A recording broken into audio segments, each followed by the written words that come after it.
16 বছরের একটা মেয়ে প্রেমে পড়ে পরিবারের অমতে ঘর ছেড়েছিলেন, যার মাথার ওপর থেকে হাত সরিয়ে নিয়েছিলেন খোদ তার দিদি লতা মঙ্গেশকর। ভাবুন তো, সেই মেয়েটা সম্বল বলতে তখন কি ছিল? কোলে ছোট বাচ্চা, পকেটে কানাকড়ি নেই, আর সাথে স্বামীর অপমান।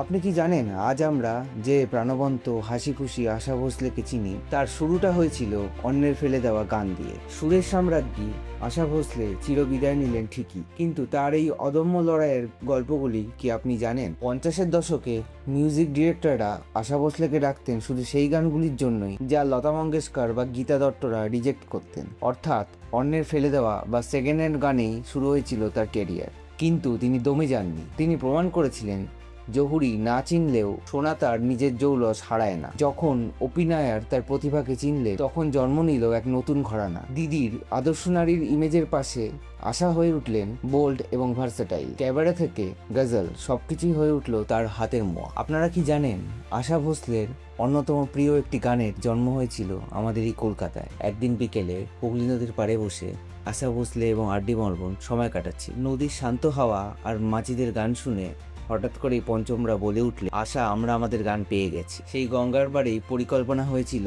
দ্য গ্রেট গ্যাম্বলার সিনেমার বিখ্যাত গান দো লফজো কি হে দিল কি কাহানি। বাংলার প্রতি তার এই যে টান, তা তাকে আমাদের একেবারে ঘরের মানুষ করে দিয়েছিল।